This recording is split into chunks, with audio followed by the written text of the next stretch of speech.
ఆ బిడ్డలకు ఆయుష్ని, ఆరోగ్యాన్ని ఇవ్వండి, ఆలోచనను, ప్రేమను ఇవ్వండి.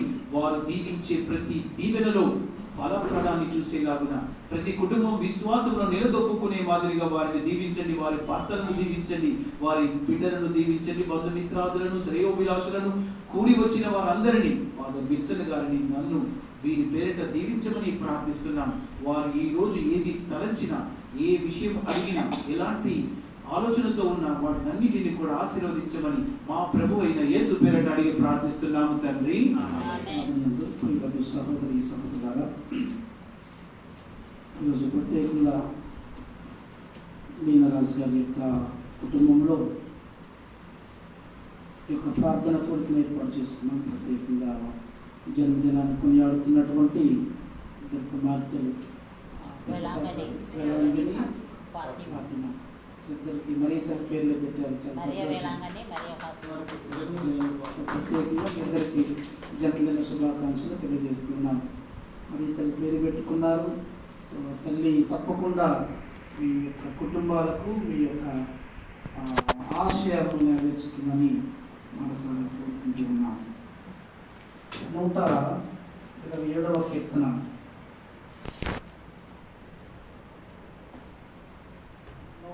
119వ కీర్తన 11వ వచనం. 119వ కీర్తన 11వ వచనం చదువుతాను.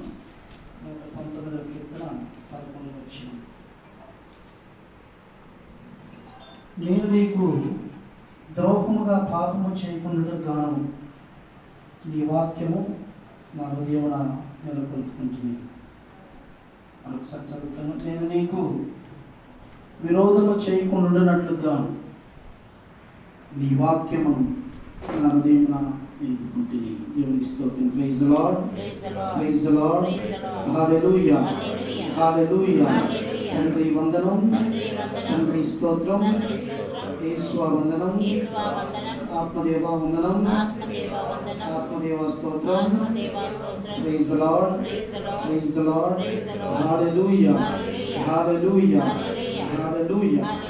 క్రీస్తునందు ప్రియులకు సహోదరి సహోదరులారా, పాపము చేయకుండా ఉండటంగా ఈ వాక్యము నా మెదడులో ఉంచండి అని కీర్తనకారుడు ప్రార్థన చేస్తున్నారు. ఈ 119 కీర్తన యొక్క ప్రత్యేకమైనటువంటి కీర్తన. ఎందుకంటే బైబిల్ గ్రంథంలో సెంటర్గా ఉన్నటువంటి అధ్యాయం ఏది ఉందంటే 119 కీర్తన చెప్తూ ఉంటారు. బైబిల్ గ్రంథాన్ని సెంటర్గా చేస్తే అది 119 కీర్తన. రెండవది 119 కీర్తన కూడా చాలా పెద్ద కీర్తన. ప్రత్యేకంగా దావీదు మహారాజు గారు రాసుకున్నటువంటి కీర్తన ఇది. ఎంతో ఆశతో, ఎంతో ప్రేమతో, ఎంతో ఉత్సాహంతో రాసుకున్నటువంటి ప్రార్థన. అప్పటికి దావీదు ఒక రాజుగా ఉన్నాడు, ఒక గొర్రెల కాపురుగా ఉన్నటువంటి అతను పెద్ద రాజ్యానికి ఒక రాజుగా ఉన్నాడు. ఎందుకంటే ఆ సమయంలో దేవుడు ఒక ప్రత్యేకమైన రీతిలో ఆ దావీదు మహారాజును తీసుకొస్తాడు ఇజ్రాయెల్ రాజ్యాన్ని. మనందరికీ తెలుసు, గోలియాతును చంపటము, తర్వాత అతన్ని తీసుకొచ్చి అభిషేకం చేయటం అంతా కూడా చూసిన తర్వాత దావీదు మహారాజుని చాలా బలంగా దీవించాడు దేవుడు, చాలా బలంగా దీవించాడు. ఆయన గొప్పతనం చెప్పాలంటే ఎవరక్కడ అంటే చిత్త మహాప్రభు అన్నటువంటి సైనికులు, ఆయన యొక్క సేవకులే 3000 మంది ఉంటారండి సేవకులు. మంచినీళ్ళు తెచ్చేవాళ్ళు ఒకళ్ళు, భోజనం తెచ్చేవాళ్ళు ఒకళ్ళు, ఆయన కాళ్ళు ఒత్తే వాళ్ళు ఒకళ్ళు, మసాజ్ చేసేవాళ్ళు ఒకళ్ళు, అలా 3000 మంది సేవకులు ఉన్నారు. సాధారణంగా మన ఇళ్లలో 2-3 పని వాళ్ళు ఉంటేనే చాలా ధనవంతులు అంటారు కదా. ఒక దోబి వాళ్ళ, లేకపోతే క్లీన్ చేయడానికి ఒక ఆవిడ, ఊడవడానికి ఇంకొక వ్యక్తి ఉన్నారంటేనే మనం చాలా ధనవంతులుగా ఉంటాం. మరి దావీదు మహారాజుకి 3000 మంది సేవకులు ఉన్నారంటే చాలా గొప్ప ధనవంతులు ఉన్నారు, చాలా గొప్ప ధనవంతులు. అంత ధనం ఉన్నా, అంత అధికారం ఉన్నా, అంత స్తోమత ఉన్నా, అంత స్థాయి ఉన్నా, చివరికి ఏమన్నాడు తెలుసా? అయ్యా, ఈ వాక్యం నా హృదయంలో ఉంటే చాలయ్యా. ఒక మాట, ఒక గర్వము లేనటువంటి వాక్యము, అంత ఉన్నా కానీ చివరికి వచ్చేమన్నాడు, అయ్యా నీ వాక్యము నా హృదయంలో పెట్టండి, నా మనసులో ఉంచండి, నా కుటుంబంలో ఉంచండి, ఎందుకంటే నేను నీకు విరుద్ధంగా వెళ్ళిపోతానేమో అని భయపడ్డాడు. సాధారణంగా మనిషికే కాదండి, క్రైస్తవ జీవితంలో ఉండవలసినటువంటి ప్రధానమైనటువంటి లక్ష్యాలు ఏంటి తెలుసా? మదిలో వాక్యం ఉండాలి, మదిలో వాక్యం ఉండాలి. ఇదే మన కొలమానం. ఇప్పుడు మనకు సాధారణంగా ఇప్పుడు సిటీలో చాలా ఉదయాన్నే పాల కోసం వెళ్తుంటారు. నేను ఉదయాన్నే రామత్ నగర్ మాస్కి వెళ్తూ ఉంటే చాలామంది పాల కోసం పరిగెడుతూ ఉంటారు. కొన్ని ప్లేసులు అయితే ఎక్కడో గ్రామాల నుంచి వచ్చినటువంటి పాల కోసం చాలా పెద్ద క్యూ ఉన్నాయి కొన్ని ప్లేసుల్లో. ఎందుకంటే మంచి పాలు దొరుకుతాయి మనకి.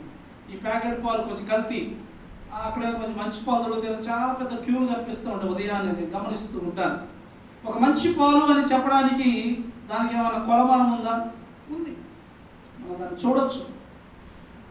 ఇది మంచి పాలా, లేకపోతే నీళ్ళతో కలిపినారా, లేదా పాలే నీళ్ళలో కలిపారా, నీళ్ళే పాలల్లో కలిపారా అన్నటువంటి ఆధారాలు మనందరికీ తెలుసు. ఒక మంచి పాల కోసము మనం ఏ విధంగా అయితే పరిగెడుతుంటాము, ఒక మంచి నూనె కోసం ఏ విధంగా అయితే పరిగెడుతూ ఉంటాము, ఒక మంచి భోజనం కోసం ఏ విధంగా అయితే మనం పరిగెడుతూ ఉంటాము, క్రైస్తవ జీవితంలో ఒక క్రైస్తవుడికి ఉండాల్సినటువంటి లక్షణం ఏంటో తెలిసిన? మదిలో వాక్యం ఉండాలి. దేవుని స్తోత్రం. Praise the Lord, praise the Lord, hallelujah, hallelujah. ఒక గురువుగా కావచ్చు, ఒక క్రైస్తవ సామాన్య జీవితం జీవిస్తున్న క్రైస్తవుడు కావచ్చు, ఒక మఠవాసి అయినటువంటి ఒక కన్యాస్త్రీ కావచ్చు, క్రీస్తు ప్రభువును అనుసరిస్తున్నటువంటి ప్రతి వారికి ఉండాల్సినటువంటి లక్షణం, మీ హృదయంలో ధ్వజస్తంభం వలె వాక్యంతో నింపబడాలి. నీ మాటకు బలమున్నది, యేసయ్యా యేసయ్యా బలమున్నది. ఎంత బలం ఉందో తెలుసా ఆ మాట అంటే వాక్యమే. నీ మాటకు బలం ఉంది, అందుకే నీ వాక్యము నాలో ఉండాలి అని దావీదు మహారాజు ప్రార్థన చేస్తున్నాడు. ఎందుకు ప్రార్థన చేస్తున్నాడంటే ఫరో రాజు వెంబడిస్తూ ఉన్నాడు ఇజ్రాయెల్ ప్రజలను, వాళ్ళని చంపే స్థితికి వచ్చేసారు. అక్కడ వచ్చి మోసే ప్రార్థన చేస్తున్నాడు, అయ్యా ముందేమో సముద్రం కనిపిస్తుంది, వెనకేమో ఫరోరా సైన్యం కనిపిస్తుంది, ఇక్కడ మమ్మల్ని నేను చచ్చిపోయే స్థితిలో ఉన్నాను. ప్రార్థన చేస్తే దేవుడు అన్నాడు, ఎందుకని భయపడుతుంది, ముందా నీ చుట్టుపక్కల ఉంది, ఏంటి ఒక కర్ర ఒకటి ఉన్నాయా అన్నాడు. ముసలివాడిని కదండి, ఇదిగో ఈ ఎడారిలో నడిచేటప్పుడు కొంచెం నడవలేక ఒక కర్రను పట్టుకున్నాను అన్నాడు. దేవుడు ఏమన్నాడు తెలుసా? ఆ కర్ర చాలు, నీ చేతిలో కర్ర ఉందన్నావు, ఆ కొట్టు. సముద్రాన్ని కొట్టాడు, 2 పాయలైపోయాయి. ఆ మాటలో బలం చూశారు, ఆ మాటకున్నటువంటి శక్తిని చూశారు. అందుకే దావీదు మహారాజు ఈ మర్మాన్ని గమనించి, అక్కడ జరిగినటువంటి అద్భుతాలను చూసి, బండ నుండి వచ్చినటువంటి జీవజాలాన్ని చూసి, అక్కడ ఉన్నటువంటి ఎర్ర సముద్రం 2 పాయలుగా ఉన్నటువంటి విధానాన్ని చూసి ఆయన ఏమంటున్నాడంటే, అయ్యా నీ వాక్యము నా హృదయంలో ఉంచయ్యా. అది కూడా ఒక ఆశీర్వాదమే తెలుసా? దేవుడి వాక్యము నీ హృదయంలో ఉండటం కూడా ఒక ఆశీర్వాదమే. దేవుడి వాక్యముతో నింపబడటం కూడా ఒక ఆశీర్వాదమే. దేవుడి వాక్యముతో నీ కుటుంబం నింపబడటం కూడా ఒక ఆశీర్వాదమే. నీ ఎక్కడ కొనుక్కుంటూ వచ్చేది కాదు, దేవుడిస్తే వచ్చి. ఈరోజు ప్రత్యేకంగా మనందరం కలిసి ప్రార్థన చేసుకుంటూ ఉన్నాం. దేవుణ్ణి అడుగుతున్నాయా, నీ వాక్యం తనను నింపండి, నీ వాక్యం నింపండి. అందుకే క్రైస్తవ జీవితంలో మదిలో వాక్యం ఉండాలంట, గదిలో ప్రార్థన ఉండాలంట. మదిలో వాక్యం ఉండాలి, గదిలో ప్రార్థన ఉండాలి, వీధిలో సాక్ష్యం ఉండాలంట. నేను నడిచేటప్పుడు నేను ఒక క్రైస్తవుడిగా చూడాలంట. మదిలో వాక్యం ఉండాలి, గదిలో ప్రార్థన ఉండాలి, వీధిలో సాక్ష్యం ఉండాలి, నీ బ్రతుకులో క్రీస్తు ఉండాలి. దేవుని స్తోత్రం. Praise the Lord, praise the Lord, hallelujah, hallelujah. అప్పుడే ఈ క్రైస్తవ జీవితానికి ఒక అర్థం ఉంటుంది. పిల్లలు, దేవుని బిడ్డలారా, ప్రత్యేకంగా వారు కలిగినటువంటి కవల పిల్లల సంతానానికి మరీ తన పేరు పెట్టుకున్నారు. లేమరాజు గారు చూస్తుంటే చాలా భక్తిపరులా కనిపిస్తున్నాడు. చాలా చాలా సంతోషం. మొన్న మీటింగ్లో పరిచయం అయ్యారు.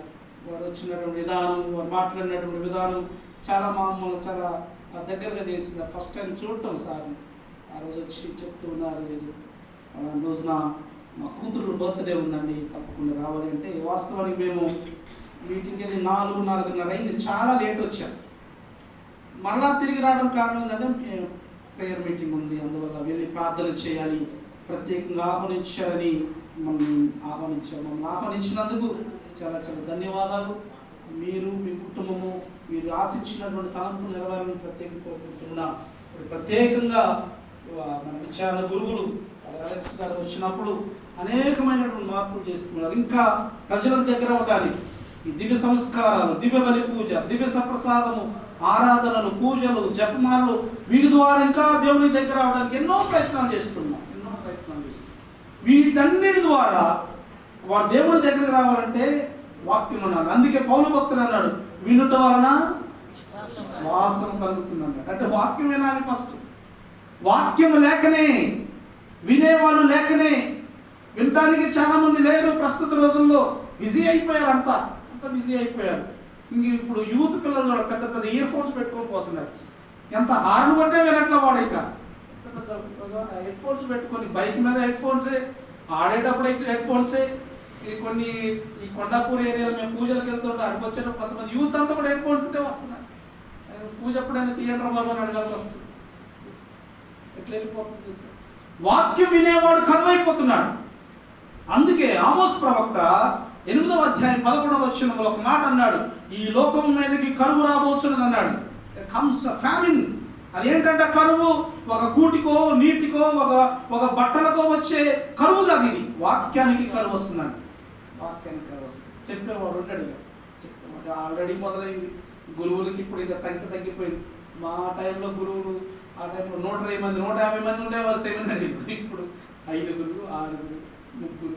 ఆ 3గురు తర్ఫీదు పొందుకొని ఆ స్థాయికి వచ్చేసరికి అవి కూడా పుట్టుకోమంటారు. సో చెప్పేవాళ్ళు కరువైపోతున్నారు, ఇంకా వినేవాళ్ళు ఇంకా కరువైపోతున్నారు. అందుకే దావీదు మహారాజు అంటున్నాడు, అయ్యా నీ వాక్యము నా హృదయంలో నింపండి. మదిలో వాక్యము నింపబడాలి, గదిలో ప్రార్థనతో నింపబడాలి, వీధిలో సాక్షిగా నడవాలి, జీవితంలో బ్రతుకులో క్రీస్తు ప్రభువును ధరించాలి. అప్పుడే ఈ జీవితానికి ఒక అర్థం ఉంటుంది. పిల్లలు దేవుడులాగా 119వ కీర్తన 5వ వచనం, 119వ వచనం, 119వ కీర్తన 50వ వచనం, నీ వాగ్దానము నాకు జీవమునొసగెను కనుక నా బాధలో కూడా నేను ఓదార్పును పొంది నాకు జీవాన్ని ఇచ్చింది. అంటే మనలను చచ్చిపోయే చేసే క్రియలు ఎన్నో ఉన్నాయి. ఈ లోకంలో ఎన్నో ఉన్నాయి.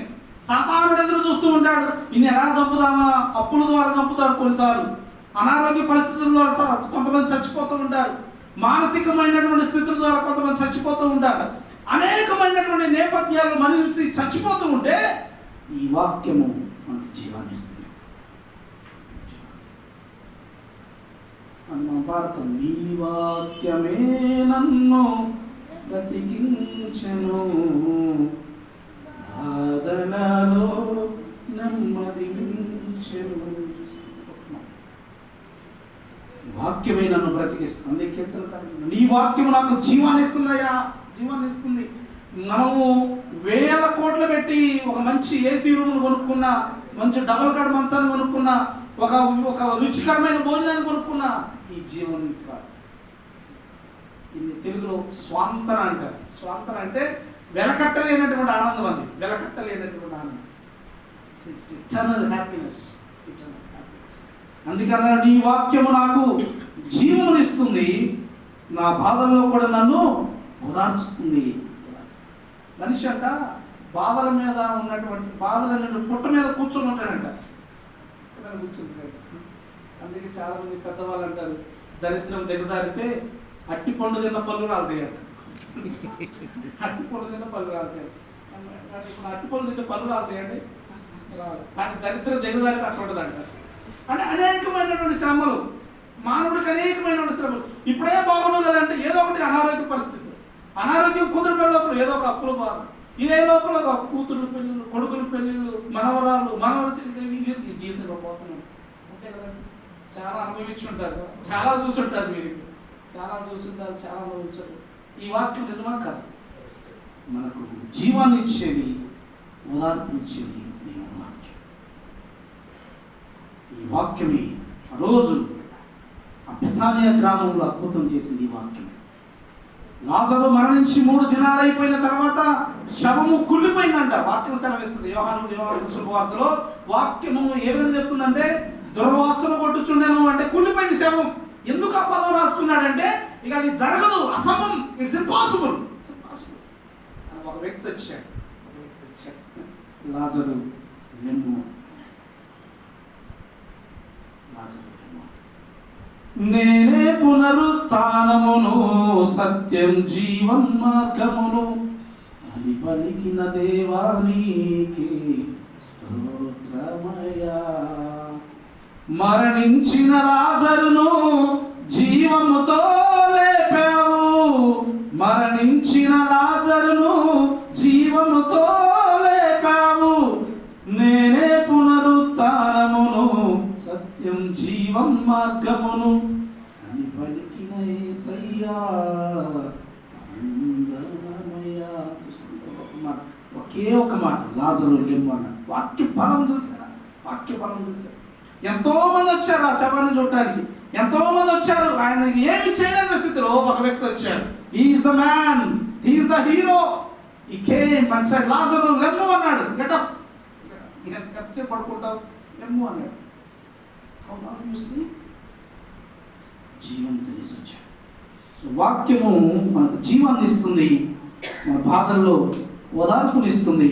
105వ వచనం, నీ వాక్యము నా పాదములకు దీపము, నా త్రోవకు వెలుగు. వీళ్ళకు దేవుని బిడ్డలాగా ప్రత్యేకంగా ఇలాంటి గొప్ప భాగ్యాన్ని దేవుడు మనకి ఇచ్చాడు. ప్రత్యేకంగా క్రైస్తవులుగా ఒక మనిషిగా పుట్టించడమే గొప్ప కానుక. తెలుసా మనకు? ఏదో ఒక చెట్టుకును, ఒక పుట్టకును, ఒక రాయిలో పుట్టవచ్చు కదా చిట్టి. దేవుడు మనల్ని ఏదో ఒక రాయిగా పుట్టించవచ్చు, కానీ ఒక మనిషిగా పుట్టించాడు మనల్ని. అంతే స్టీఫెన్ గారు అని ఎంత గొప్ప భాగ్యం. మనిషిగా పుట్టించడమే కాదంట, ఒక క్రైస్తవ జీవితాన్ని ఇచ్చాడు. He has given us a Christian call. క్రైస్తవుడిగా పుట్టించడమే కాదు, ఒక కథోలికుడిగా పుట్టించాడు. ఎంత గొప్ప భాగ్యం తెలుసా? మనిషి జీవితంలో గ్రాడ్యువల్ స్థితిలో ఒక కథోలిక్ స్థానంలో నిలబెట్టాడు. అంటే కథోలిక్ స్థానం ఎందుకు గొప్పదంటే దివ్య సత్ప్రసాదాన్ని స్వీకరించి అదృష్టం ఇచ్చాడు, మరి తల్లిని స్మరించుకునే జపమాలను ఇచ్చాడు. ఇదిగో వాక్యమైన అదృష్టాన్ని దేవుడు మనకి ఇచ్చాడు. దివ్య సంస్కారాలు ఎంత దగ్గర చేరుస్తాయి తెలుసా దేవుడికి? ప్రతిరోజు దివ్య సత్ప్రసాదాన్ని స్వీకరిస్తూ ఉంటే సాక్షాత్ భగవంతుడే నీళ్ళకి వస్తున్నాడు. మేము వచ్చినాడు ప్రత్యేకంగా మాకు వచ్చి దివ్య సత్ప్రసాదం ఇస్తారని. He knows the value of communion. అందుకే ప్రత్యేకంగా అది అడగే ఆశ కలిగించారు దేవుడు. చూసారంత గొప్ప మాట. దివ్య సంస్కారాలు ఒక క్యాథలిక్స్కే ఇంత గొప్ప సంస్కారం ఇచ్చారు. దురదృష్టం లేదు, కొన్ని సంఘాలకు లేవు ఇది, కానీ మనం చాలా అదృష్టవంతులం. భగవంతుడు మనకి ఇచ్చాడు. మనందరం ఒక క్యాథలిక్ సంఘంలో దేవుడు పుట్టించాడు. ఎంత గొప్ప స్థాయి. ఒక రాయిగునో, ఒక చెట్టుగునో, ఒక పుట్టగునో పుట్టేవాళ్ళం, కానీ అది ఒక మనిషిగా, ఒక క్రైస్తవుడిగా, ఒక కథోలికుడిగా, మూడవది పరిశుద్ధమైనటువంటి స్థానంలో నెలకొల్పుకునే విధంగా, ఒక పునీతుడి స్థానంలో నెలకొల్పుకునే విధంగా ప్రత్యేకంగా వాక్యమైన బలాన్ని ఇచ్చాడు. అందుకన్నాడు, అయ్యా నీ వాక్యము నా పాదములకు దీపం అన్నాడు. ఈ పరిశుద్ధమైనటువంటి స్థలంలోకి నన్ను నడిపించయ్యా, నిన్ను ముఖాముఖిగా చూసే భాగ్యము నాకు కల్పించయ్యా. ఇదిగో ఈ లోకంలో నేను ఇదిగో అనేకమైనటువంటి విషయాలు, కానీ మరణించిన తర్వాత అయినా నిన్ను చూసే భాగ్యం నాకు తెలుసు. అది నాకు వాక్యం ఇస్తుంది. అందుకే వినుట వలన విశ్వాసము కలుగుతుంది. విశ్వాసం వలన ఏమొస్తుందంట? ఎబ్రీ పత్రిక 11వ అధ్యాయం 2వ వచనం ఏముందో తెలుసా? ఎబ్రీ పత్రిక 11వ అధ్యాయం 2వ వచనం, పూర్వకాలపు మనుజులు తమ విశ్వాసము చేతని రక్షణ భాగ్యమును పొందిరి. రక్షణ భాగ్యమును పొందారు. పూర్వకాలపు మనుజులంటే ఆదాము గారు, అబ్రహాము గారు, యాకోబు గారు, ఇస్సాకు గారు. వారు దేవుణ్ణి ఆ యొక్క దైవరాజ్యంలో భాగస్థులయ్యారు. దానికి కారణం విశ్వాసం. అలాగే విశ్వాసం ప్రత్యేకించి ఇద్దరు కుమార్తెలు బర్త్డే బేబీస్ వెళ్ళిపోయినట్టున్నారు. ఇద్దరు బర్త్డే బేబీస్ని ఈ వాక్యమందును వాక్యమందును విశ్వాసమందును దేవుడు ప్రత్యేకంగా మిమ్మల్ని వర్ధిల్లింపు చేయాలని, మిమ్మల్ని మీ కుటుంబాన్ని దీవించాలని మనసారి కోరుకుంటూ మమ్మల్ని ఆహ్వానించినటువంటి పెద్దవారికి మీకు ప్రత్యేకంగా దేవుని తెలియజేస్తుంది. Thank you and God bless you. Thank you. అందరం ఒక పాట పాడుకుంటాం. అందరూ నన్ను విడిచిన నీవు నన్ను విడవనంటివి, నా తల్లివి నీవే తండ్రివి నీవే. ఈ పాట అందరికి వస్తుంది. అందరూ నన్ను విడిచిన నీవు నన్ను విడవనంటివే, అందరూ నన్ను విడిచిన నీవు నన్ను విడవనంటివే, నా తల్లియు నీవే నా తండ్రియు నీవే, నా తల్లి తండ్రి నీవే యేసయ్యా, నా తల్లియు నీవే నా తండ్రియు నీవే, నా తల్లి తండ్రి నీవే యేసయ్యా, నాదురు నన్ను చుట్టినా పాదలు నన్ను ముట్టినా, యాదులు నన్ను చుట్టినా పాదలు నన్ను ముట్టినా, నా కొండయు నీవే నా కోటయు నీవే, నా కోట నీవే యేసయ్యా, నా కొండయు నీవే నా కోటయు నీవే, నా కోట నీవే యేసయ్యా, లోకము నన్ను విడిచినా నీవు నన్ను విడవనంటివే, లోకము నన్ను విడిచినా నీవు నన్ను విడవనంటివే, నా బంధువు నీవే నా మిత్రుడు నీవే, నా బంధుమిత్రుడు నీవే యేసయ్యా, నా బంధువు నీవే నా మిత్రుడు నీవే, నా బంధుమిత్రుడు నీవే యేసయ్యా, నేను నిన్ను నమ్ముకుంటిని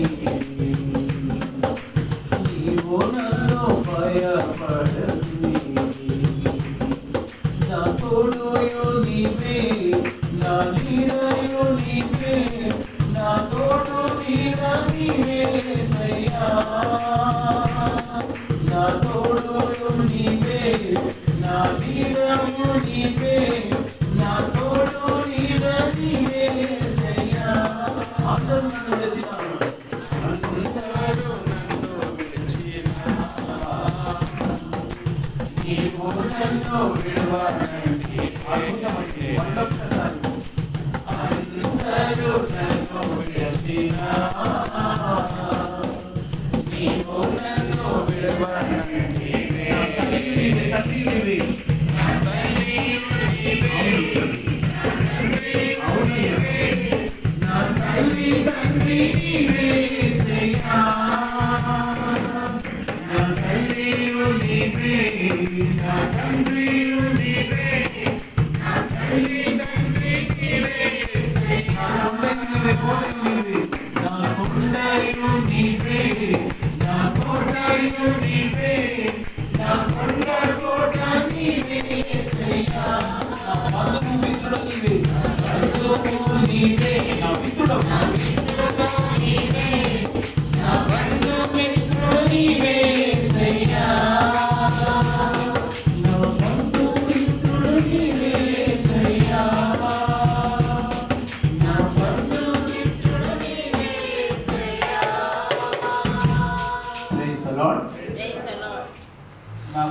అవకాశం మాట్లాడాలని ఇస్తాను కదా.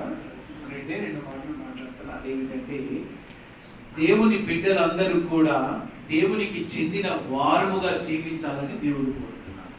దేవునికి చెందిన వారు ఎలా జీవిస్తారంటే, దేవునికి తమ జీవితంలో ప్రథమ స్థానాన్ని ఇస్తారు.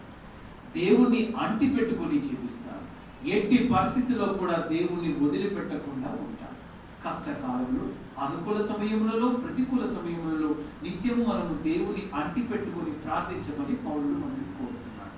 ఎట్టి పరిస్థితుల్లో ఒక చిన్న కథను, ఒక ఆయనకు జీవితంలో అంతా కష్టాలే ఉన్నాయి. దేవుడికి మొరపెట్టుకున్నాడు, దేవుడా ఈ కష్టాలన్నీ నాకే ఎందుకు ఇచ్చావని. తనకు వచ్చే కష్టాలని ఒక పెద్ద మూట కట్టి దేవుడి దగ్గరికి తీసుకుని వచ్చాడంట. దేవుడు కూర్చొని పేపర్ చదువుకుంటున్నాడు, ఏదో పుస్తకంలో రాసుకుంటున్నాడు. అప్పుడు ఆ వ్యక్తి కష్టాలతో ఉన్న ఆయన తన కష్టాల మూటను తీసుకొచ్చి దేవుడి కాళ్ళ ముందు పడేశాడు. ఏంటయ్యా, మంచి జీవితం ఇచ్చావనుకున్నావు, మంచి భార్య, బిడ్డల్ని, కుటుంబాన్ని, ఉద్యోగాన్ని ఇచ్చానన్నావు. ఇన్ని కష్టాలు నేనెక్కడ మోసే, నీ కష్టాలు నీకే అని తిరిగి దేవుడి కాళ్ళ ముందు పడేసి బోరున ఏడుస్తున్నాడు. అప్పుడు దేవుడు అన్నాడు, మరి నాన్న, ఈ ప్రపంచంలో పుట్టిన ప్రతి జీవరాశికి నేను కష్టాలు ఇచ్చాను. వాళ్ళు మోసి అన్ని కష్టాలే నేను ఇచ్చాను. మరి నేను నీకు ఇచ్చిన కష్టాలు అంత బరువు అనిపిస్తే ఒక పని చెయ్యి, నీకులాగే చాలా మంది కష్టాల మూటలు ఈ గదిలో పెట్టారు. ఈ మూట అందులో పడేసి నీకు తేలికైన మూట తీసుకుని వెళ్ళు అన్నాడు. అందులో ఈ ఐడియా బాగుంది అనుకొని తాళాలు తీసుకొని తలుపు తీశాడు. లోపల అందరి కష్టాల మూటలు పెద్ద పెద్ద కుప్పలు కుప్పలు పడి ఉన్నాయి. వాటిపైన వాళ్ళ పేర్లు ఉన్నాయి. అప్పుడు దేవుడు పిలిచి, అది కొద్ది 1 నిమిషము, నువ్వు లోపలికి వెళ్ళు నాన్న, నీ ఇష్టం, అన్ని మూటలు చెక్ చేసుకో, ఏదైతే తేలికగా ఉందో దాని సంగతి మీరు తీసుకొని వెళ్ళండి అన్నారు. వాడు లోపలికి వెళ్ళి పొద్దు నుంచి సాయంత్రం వరకు మూటలు లేపుతున్నాడు, బరువు అంటే పడేస్తున్నాడు, మూటలు లేపుతున్నాడు, బరువు అంటే పడేస్తున్నాడు. చివరికి ఒక మూట చాలా అలకగా ఉంది. ఇది బాగుంది అనుకున్నాడు. 5 గంటలకు దేవుడు టైం అయిపోయింది, బయటికి రా అన్నాడు. వాడు బయటకు వచ్చి తాళం పెట్టి, దేవుడా ఇన్నాళ్ళకు నా మొర ఆలకించాను, నేను మోసేంత కష్టాలు నాకు ఇచ్చినందుకు నీకు ధన్యవాదాలు అని మూట తీసుకొని వెళ్ళిపోతుంటే దేవుడు మళ్ళీ ఆపాడు. ఒరే బాబు, 1 నిమిషం, నేను ఎవరికైనా మూటలు ఇస్తే ఇక్కడ రికార్డులో రాసుకుంటాను, ఏది ఆ మూట మీద ఎవరి పేరు చెప్పున్నానా అన్నాడు. వాడు మూట తిప్పి చూస్తే ఎవరి పేరు ఉంది? వాడి పేరు. అదేనా ప్రొద్దున పడేసిన మూట సాయంత్రం కల్లా తేలికైంది. ఎందుకంటే ఆయన దేవుని పాదాల ముందు పెట్టాడు. దేవుడు దాన్ని ఎత్తి అలకన చేసి ఆయనకి ఇచ్చాడు. వారం చేయి అలసి సొలసి ఉన్న సమస్త జనులారా ఆ యుద్ధకు రండి, నేను మీకు విశ్రాంతినిస్తానంటాడు. ఆయన తన పట్ల భయభక్తులు చూపే వారి పట్ల ప్రత్యేకమైన ఆసక్తిని కనబరుస్తాడని పౌరులు చెబుతున్నాడు. దేవుడు తనకి ఇష్టమైన వాళ్ళకే పరీక్షలు పెడతాడు. సూర్యునిలా ప్రకాశించాలంటే సూర్యునిలా మండడం నేర్చుకోవాలి అని అబ్దుల్ కలాం అంటారు. ఒక క్రొవ్వొత్తి మండితేనే కదా ఇతరులకు వెలుగునిస్తుంది. క్రొవ్వొత్తిలా మారాలని నువ్వు అనుకున్నప్పుడు ఆ మంటకు నువ్వు భయపడితే ఎలా? నువ్వు కాలినప్పుడే నీ వెలుగు 10 మందికి అది వస్తుంది. నీ కుటుంబంలో ఎదురయ్యే ఏ కష్టం వచ్చినా, ఎలాంటి సమయంలో మనము దేవుణ్ణి వదిలిపెట్టకూడదు, దేవుని అంటి పెట్టుకొని ఉండాలి. కొలసీలకు రాసిన పత్రిక 3వ అధ్యాయము 2వ వచనంలో కూడా చెబుతున్నాం, జీవితంలో ప్రథమ స్థానం ఇచ్చేవాళ్ళు ఈ లోకంలోని ఆకర్షణల మీద మనసుని లగ్నం చేయరు. ఈ ప్రపంచంలోని వస్తువుల మీద, వ్యక్తుల మీద, వ్యక్తిత్వాల మీద, ఉన్న వాటి మీద, అందాల మీద మనసుని లగ్నం చేయరు. పునీత పౌరుడు కొలసీలకు రాసిన పత్రిక 3వ అధ్యాయం 1 నుంచి 2 వరకు మీరు చూడండి, మీరు మీ దృష్టిని పరలోకమందు మరలించండి. ఆయన పట్ల మీ దృష్టి కనుక లగ్నమై ఉంటే ఈ ప్రపంచంలో ఏ వస్తువు మిమ్మల్ని ఆకర్షించలేదు, ప్రభువు మాత్రమే మిమ్మల్ని ఆకర్షిస్తారు. అంటే దేవునికి చెందిన వారు దేవుని అంటి పెట్టుకొని ఉండాలని వాక్యం మనం చెబుతుంది. ఎందుకంటే ప్రభు అంటున్నారు, నేను లేకుండా మీరేమీ చేయగలరు. యోహాను శుభవార్త 15వ అధ్యాయం 5వ వచనం. 7వ వచనంలో ఆయన అంటాడు, నా మాటలు కనుక నీలో ఉంటే నువ్వు నాలో, నేను నీలో ఉంటాను. అప్పుడు నీ కష్టం నేను మోస్తాను, నా కష్టం నువ్వు మోస్తాను. ఒక ఆయన కష్టాలు వచ్చాయని చెప్పి కూర్చొని ఏడుస్తున్నాడు. ముందు సంతోషంగా ఉన్నప్పుడు, దేవుడా ఈరోజు నేను ఒక్కడే ఉన్నాను, పార్టీ చేసుకుంటున్నాను అంటే దేవుడు నవ్వాడు. సంతోషంగా ఉన్నావా? నేను ఇచ్చిందంతా సంతోషంగా తీసుకున్నావు కదా, సరే పార్టీ చేసుకో. తిన్నాడు, బాగా తిని తాగి వాకింగ్ అని సముద్రంలో నడుచుకుంటూ పోతున్నాడు. సముద్రం ఒడ్డులో నడుస్తూ పోతున్నాడు. అతను నడుస్తున్నప్పుడు ఎవరు కూడా వెనకాల రావటం లేదు, వాడు ఒక్కడే గెంతుకొని వెళ్తున్నాడు. కొన్ని రోజులు అయ్యాక మనోడికి కష్టాలు మొదలయ్యాయి. భార్య ఆయన మాట వినటం లేదు, పిల్లలు ఆయన మాట వినటం లేదు. ఇక దేవుడా ఈ బతుకెందుకయ్యా, నేను చచ్చిపోతానని సముద్రం దగ్గరికి వెళ్ళాడు. ఇక ఆయన ఏడ్చుకుంటూ సముద్రం ఇసుకలో నడుస్తున్నప్పుడు ఆయన అడుగులు చూశాడు. అవి నా అడుగులతో పాటు ఇంకొక అడుగు కనపడుతుంది. వెనకాల దేవుడు ఏమన్నా నాతో వస్తున్నాడా లేదా అని వెనక్కి చూశాడు. ఏ శబ్దము వినిపించడం లేదు. అరే నేను బాగా ఉన్నప్పుడు, హ్యాపీగా ఉన్నప్పుడు, నేను నడుస్తున్నప్పుడు ఎవరెవరో వెనకాల వచ్చి గోల చేసినట్టు అనిపించింది. దేవుడే నాతో ఉండి నన్ను సంతోషంగా నడిపించాడని నేను అనుకున్నాను. ఈ రోజు నాకు అర్థమైంది, కష్టాలు వస్తే దేవుడు వదిలేసి వెళ్ళిపోతున్నాడు. ఇప్పుడు చూడు, నేను ఒంటరివాడయ్యా, నా భార్య నన్ను వదిలేసి వెళ్ళిపోయి, నా పిల్లలు నా మాట వినకుండా వెళ్ళిపోయారు, నేను ఒక్కనే దేవుడా నువ్వు కూడా నన్ను వదిలేసావు అని బోర్ని ఏడుస్తుంటే ఆ ఒక మాట వినిపించాడు, నిన్నే నేనెలా వదిలేస్తాను, శాశ్వతమైన ప్రేమతో నిన్ను ప్రేమించిన వాడిని అన్నాడు. అంత అబద్ధం దేవుడా, నువ్వు నిజంగా నడుచుంటే ఇదిగో నేను నడుస్తున్నా, నా వెనక నీ అడుగు జాడలేవి నావే కనిపిస్తున్నాయి కదా అని అన్నాడు. అప్పుడు దేవుడు అన్నాడు, మరి కష్టాలలో నువ్వు కూలబడితే నేను నా అరచేతులు ఎత్తుకొని నడుస్తున్నాను. ఇప్పుడు నువ్వు చూస్తున్న అడుగులు రెండు నీవి కావు, నావి. ఇప్పుడు నువ్వు ఎక్కడున్నావో తెలుసా, నా అరచేతిలో ఉన్నావు. దేవుడు తన అరచేతిలో మన పేర్లు చెక్కుకున్నాడు అంటారు. రాసుకోవాలి, చెక్కుకున్నాడు. చెక్కడం అంటే రక్తసిద్ధం అవుతుంది. అది ఇప్పుడు ప్రేమించిన వాళ్ళని అడిగి చెప్తారు. గోడల మీద గీకి రాస్తారు, దాని మీద రాస్తారు, నోట్బుక్లలో రాస్తారు. మిమ్మల్ని ఎవరైనా ప్రేమించుంటే చూడండి మేడం, అప్పుడు ఆ రోజు ఉంటారు కదా, దాదాపుగా ఆ ఏజ్లో అందరికీ ఉంటారు అనుకోండి. వాడి పుస్తకంలో చూసిన వాడి ఇప్పుడు టాటూస్ వచ్చాయి. ఇంకా టాటూస్ ఎక్కడ పడితే అక్కడ పెట్టేసుకుంటారు. ఆ రోజులు అవి లేవు కాబట్టి కత్తులతో కోసుకునేవాడు కదమ్మా, చెక్కుకునేవాడు. అంటే ఆ పేరు నిలిచిపోవాలి. పెళ్ళైనప్పుడు కొన్నిసార్లు ఈ చూసే భార్య వదిలేసి నీకు ఇంకొకరు ఉన్నారా అని పాపం ఆ రోజున దేవుని వదిలిపెడుతున్నాను. రెండవ విషయం, దేవునికి చెందిన వారు పవిత్రంగా ప్రేమ కలిగి జీవించాలంటున్నారు. పేతురు రాసిన మొదటి పత్రిక 3వ అధ్యాయం 16వ వచనంలో చెప్తున్నారు, మనం పిలిచిన పిలుపుకు మనం పవిత్రంగా జీవించాలి, ప్రేమగా జీవించాలి. ప్రేమ, ఆప్యాయత, దయ, క్షమ అనే గుణాన్ని మనం అలవర్చుకోవాలి. కొలసీలకు రాసిన లేఖ 3వ అధ్యాయం 12వ వచనం 13వ వచనం అంటున్నారు, దేవునిచే ఎన్నుకోబడిన ప్రజలు మీరు, పవిత్రమైన ప్రజలు మీరు అంటున్నారు.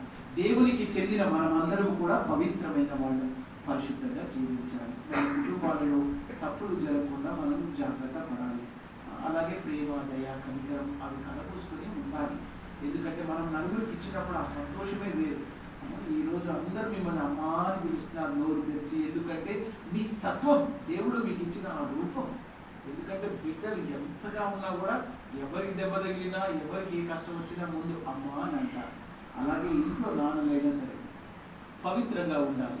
కుటుంబం మన మీద ఆధారపడి ఉంది. మనం కుటుంబానికి బాధ్యతపూర్వకంగా ఉండాలి. పొరపాట్లు చేయకూడదు. ఒకసారి చేసిన సరిదిద్దుకోవడానికి ప్రయత్నించాలి. ఓకే, నీ భార్య అంత అందంగా బయట చాలా మంది ఉండవచ్చు, ఆవిడ కంటే అందంగా ఉండొచ్చు, కలర్ బాగుండొచ్చు, మాటలు బాగుండొచ్చు, కానీ మోసపోతాం. ఒకరోజు పుట్టినరోజు అనుకుని ఒక నాన్న వాడి బాబుని అడిగాడు, నాన్న నీకు ఏ గిఫ్ట్ కావాలా, ask me, I get a special gift for you. Daddy as you like daddy, okay I surprise you అని వెళ్ళి ఒక గంట అయినాక వచ్చాడు. వచ్చి బిడ్డకి ఒక గిఫ్ట్ ఇచ్చాడు. ఏం గిఫ్ట్ ఇచ్చాడో తెలుసా? ఆనకొండ పాముని గిఫ్ట్గా ఇచ్చాడు. నాన్న అందరూ కూడా మిమ్మల్ని మీరు పెంచుకోవడానికి పెట్స్ ఇస్తున్నారు, కుక్కల్ని, మేకలు, పిల్లుల్ని అన్నీ పెంచుతున్నారు, మీకు ప్రత్యేకంగా ఇది ఇస్తున్నారు. దీనికి నువ్వు చిటికేసావంటే పాము ఇట్లా తిరుగుతుంది, నువ్వు చిటికేస్తే మళ్ళీ కిందికి వచ్చేస్తుంది, కావాలంటే ట్రై చేసుకోవాలి. వాడు ఆ పిల్లోడు స్కూల్కి తీసుకెళ్ళాడు. మా డాడీ నాకు స్పెషల్ తెచ్చాడు చూసారా, ఇదిగో అని పాముని అక్కడ పెట్టాడు అన్నాడు. పాము చుట్టుకుంటుంది. మళ్ళీ అందరు చూడండి, మళ్ళీ చిటికేశాడు. పాము మ్యాజిక్. అందరూ పాముకి ఏమైనా పాలు పోయింది, బ్రెడ్ తిరిగిపోయిందని డబ్బులు వేసి వెళ్ళారు. పాముని ఇలా చూపించారు. మా డాడీ ఇచ్చిన గిఫ్ట్ డబ్బులు కూడా వస్తున్నాయి అనుకొని డాడీ అత్తోళ్ళ ఇంటికి వెళ్ళి నేను మన ఊళ్ళో అందరికీ చూపిస్తాను డాడీ ఈ మ్యాజిక్ అన్నాను. సరే నాన్న వెళ్ళరా అన్నాడు. ఈ పాముని తీసుకుని వాళ్ళ ఇంటికి వెళ్ళాడు, వాళ్ళ అత్తగారింటికి. అత్తే పారు, పాము పారు, ఇదే పారుగా అన్నాడు. నల్లారికి పెట్టా, ఎందుకు పెట్టా అని వాళ్ళంతా మూసిపోతుంటే పక్కింటి వాళ్ళందరూ వచ్చారు. ఇక వీడు బయటికి తీసుకొచ్చి రోడ్డు మీద పాములు పడుకోబెట్టాడు. అందరు చూడాలి, నేను చిటికేస్తే పాము గిర్రలో చుట్టుకుంటుంది, నన్ను చుట్టుకునేలా చేస్తాడు చూడు అని అన్నాడు. ఈసారి వెరైటీగా పాముకు ఏదో చెప్పాడో ఏమో తెలియదు, పామును అక్కడ పెట్టి చిటికేశాడు. పాము మెల్లిగా వాడిని ఇలా చుట్టుకుంటూ మొదలుపెట్టి చుట్టుకుంటూ ఉంది. ఇక అందరూ ఆశ్చర్యపోయారు, పాము ఏంటి పిలువగానే వచ్చి చుట్టుకుంటుందని గట్టిగా చప్పట్లు అని గట్టి కొడుతున్నాడు. వీడు చిటికేస్తున్నాడు కానీ పాముకు వినపడటం లేదు. వాడు ఎంత చిటికేసినా పాముకు వినపడలేదు కాబట్టి అది గట్టిగా దొరబెట్టి దాన్ని చుట్టి ఊపిరానియకుండా ఆ పిల్లవాడిని చంపేసింది. మనం అనుకుంటాం ఇవి బాగుంటాయని, ఇందాక ఫాదర్ గారు చెబుతున్నాను, అడిక్ట్ అయిపోతుంటాం, కొన్ని విషయాలకు అడిక్ట్ అయిపోతున్నాం. అవే పాములు. చిన్న పిల్లలైతే పబ్జీలు ఆడుకుంటారు, పెద్దవాళ్ళైతే పేకాట, మందు, అది గుట్కా, ఈ అడిక్ట్. కొంతమంది ఫోటోగ్రఫీ, కొంతమంది ఆడవాళ్ళ మీద ఉంటారు, కొంతమంది మగవాళ్ళ మీదే ఉంటారు, కొంతమంది జనం మీదే ఉంటారు. ఈ సీసీ కెమెరాలు, ఒకప్పుడు అమ్మమ్మలు వీళ్ళు సీసీ కెమెరాలు ఉండేవాళ్ళు, అప్పుడు ఉండేవి కాదు. ఎవరు వచ్చారు ఎవరు ఫాదర్ ఇప్పుడు వెళ్ళిపోయారు. గ్లాడెస్ ఉంది ఇప్పుడు అక్కడ, సీసీ కెమెరా పనిచేసాం. గ్లాడెస్ ఫాదర్ ఎక్కబోన్నారు వెళ్ళి ఉంటుంది. గ్లాడెస్ చెప్పారు ఫాదర్ ఇంకేందుకు ఆ రోజుల్లో సీసీ కెమెరాలు అంతా అంటే జోక్ చెప్తున్నాను. మా పట్ల వాళ్ళకున్న ప్రేమ కనిపెట్టుకొని ఉంటున్నారు, అంతవరకు ఓకే. కానీ టూ మచ్ ఎక్స్ట్రీమ్ ఎవరు కూడా వెళ్ళకూడదు. ఎవరికి కూడా ప్రాబ్లమ్స్ ఆడుకుంటాయి. నువ్వు ఇంట్లో నుంచి బయటకు వెళ్ళాలని అన్నాడు, ఈ పదం వెళ్ళే పోరా, ఆటికి పోరా, పోవడంలో తెలియదు. అబ్బో సూపర్ అదే అమ్మవారి సాப்பிடமாட்டா డ్రెస్ అప్పుడు ఇస్తుంది.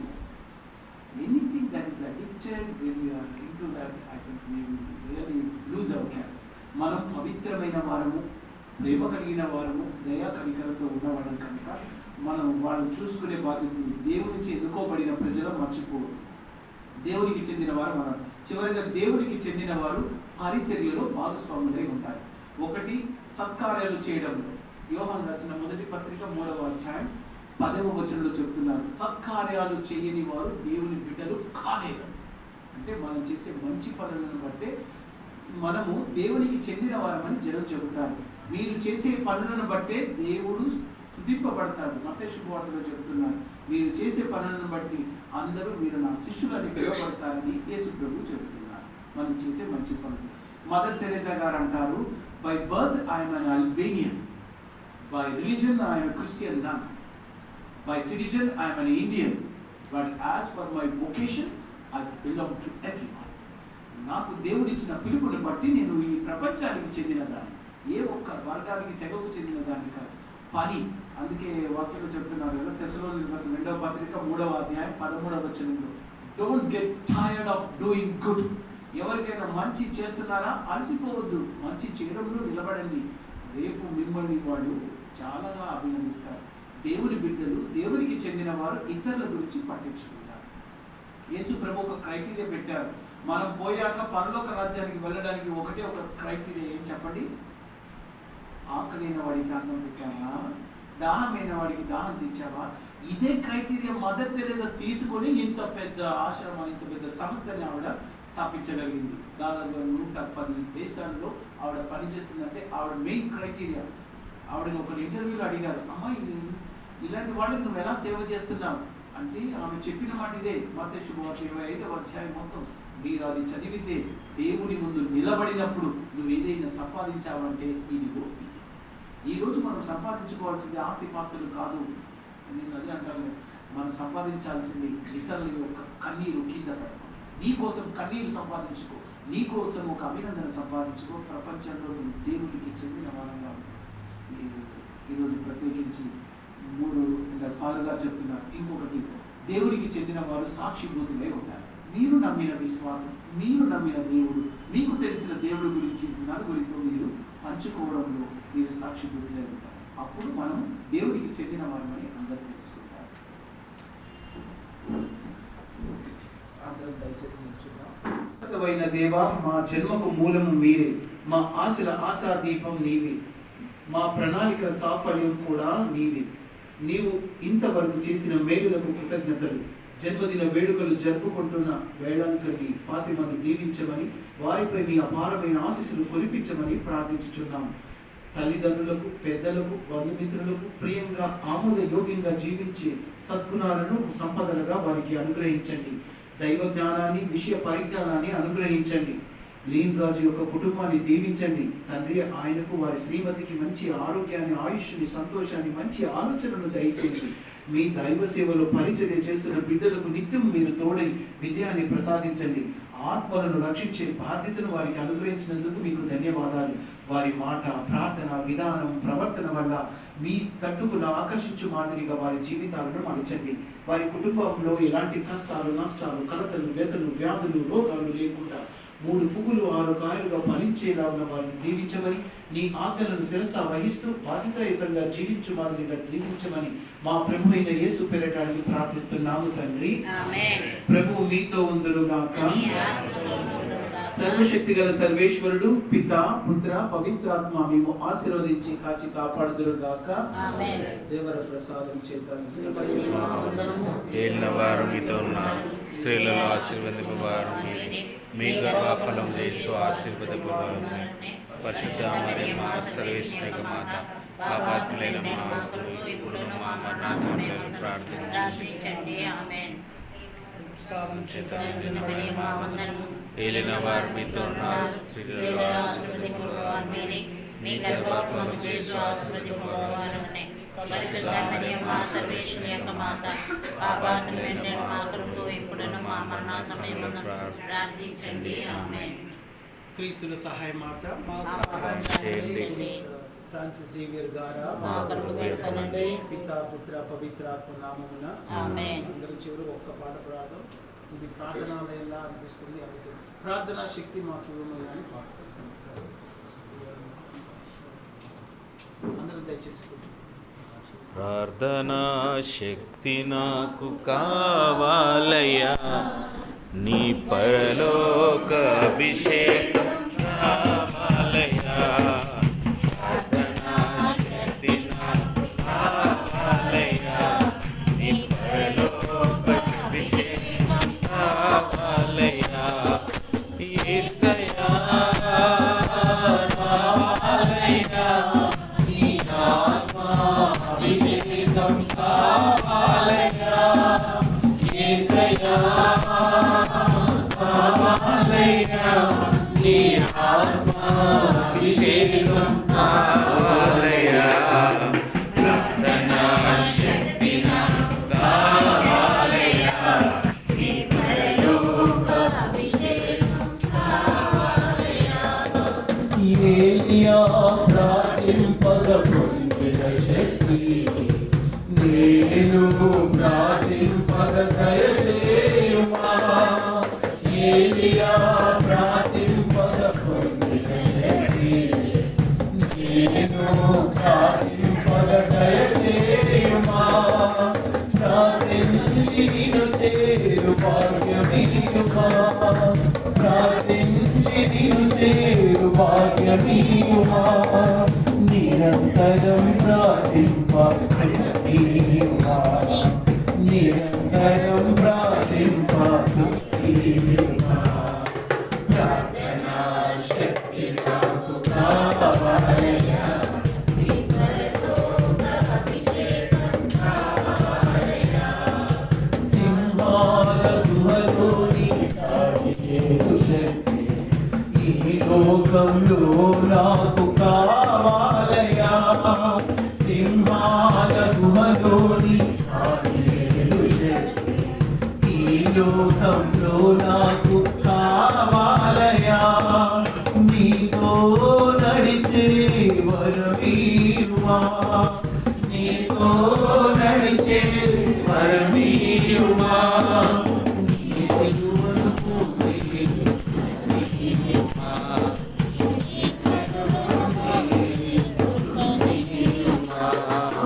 ప్రార్థనా శక్తి కావాలయ్యా, నీ పరలోక అభిషేకం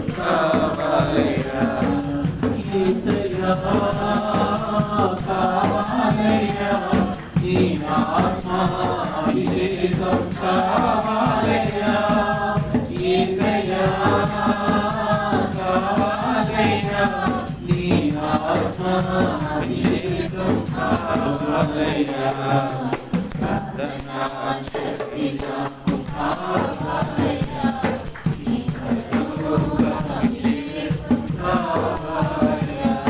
Praise the Lord. Praise the Lord. Thank you very much, Lynn Raj garu, alage birthday babies, వేలాంకరి Fatima గారు. అద్భుతం. ఈరోజు కొన్ని సంవత్సరాల తర్వాత మళ్ళీ మీ కుటుంబంలో కాలు పెట్టే అవకాశం ఇచ్చినందుకు, అలాగే మాతో కలిసి ఇంతమంది కలిసి ప్రార్థన చేసినందుకు అందరికీ పేరు పేరున ధన్యవాదాలు తెలియజేస్తున్నాను. ముఖ్యంగా మంచి వాక్య పరిచయం చేసినటువంటి ఫాదర్ విల్సన్ గారికి కూడా ప్రత్యేకమైన ధన్యవాదాలు.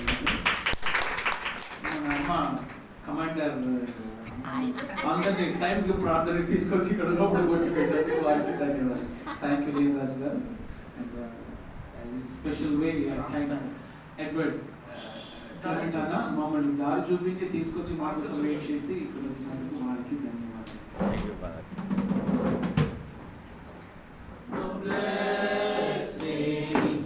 This is the promise of love. There shall be seasons refreshing, sent from the Savior above. Showers of blessing, showers of blessings we need. Mercy drops round us are falling, but for the showers we need, there shall be showers of blessing. Send them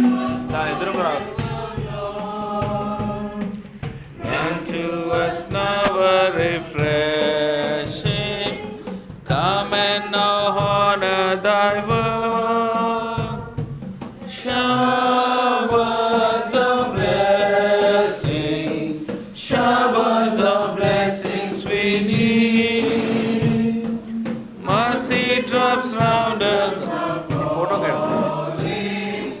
but for the showers we need. Happy birthday to you, happy birthday to you, happy birthday to you. Please, happy birthday to you. May God bless you. May God bless you. May God bless you, dear twins. Happy birthday to you. Let your papa feed you.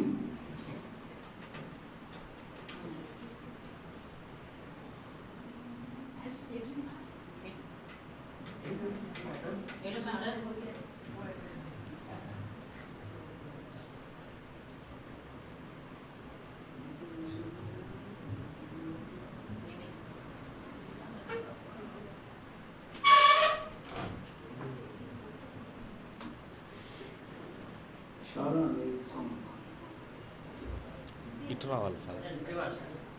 సరే నేను ఎదురు పెట్టా.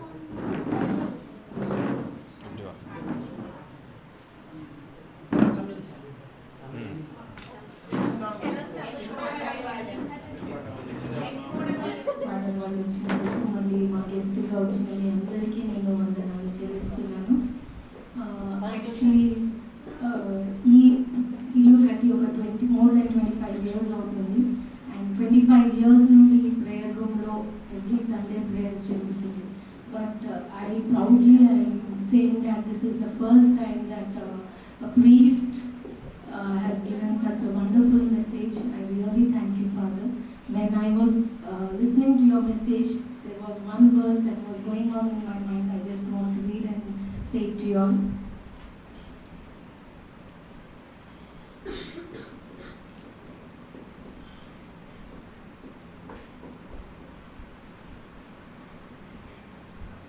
This is from John 10.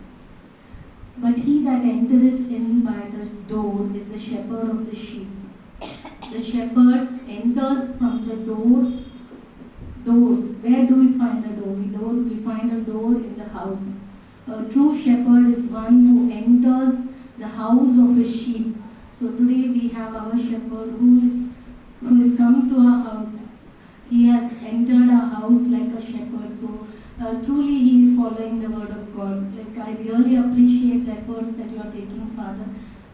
Your message was very inspiring, and I truly felt that it was led by the Spirit. You are truly a servant of God, and I could feel the presence of God, and you know to hold the nerve of your sheep. That is what I want to say. Really, Father, like as teachers, we know we use all these techniques with our students to teach our children. So you are truly a shepherd and a good teacher. I really thank God for that.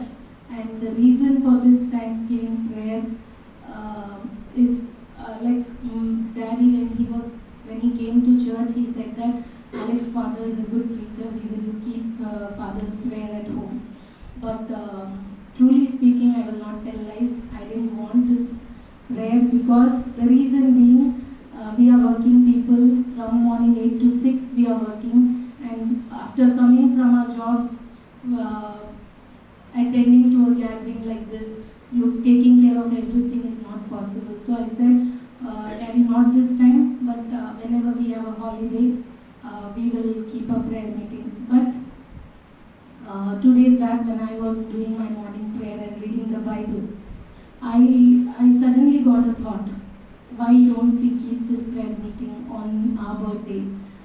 Because Thanksgiving, actually, I am a heart patient since 1.5 years. It's been 1.5 years that my heart procedure was done, and I never kept a Thanksgiving prayer after I was healed, because there was something or the other that was going on with me regarding my health. So I said, no Lord, not now. Let me get more let me get more healed. Then only I will give a thanksgiving to you. But today, as Father was saying, he gave an example about the burden the man was carrying. He put his burden at the feet of the Lord, and towards the end, when he came out of the room, he was carrying his own bundle. So when we put our burden at the feet of the Lord reduces our burden. So every day I was at the presence of God. My God was reducing my burden, but I was not realizing. I was thanking Him, but I was not giving glory to my God. So my God said, you have to give glory to me. So that is the reason, within a very short time, I told Daddy, let's do this prayer meeting. So everything happened for the glory of God, and it was truly led by the Spirit of the Lord. So since Father spoke and I was inspired, so I truly believe that it was the leading of the Lord, and I thank God for sending fathers in our midst and sending His word to us. I was praying, Lord, speak to us. And today really God has spoken to me, not only to me, to everybody. So I really thank God for that, and thank you, fathers. Thank you so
जीवन मेरे चल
Oh,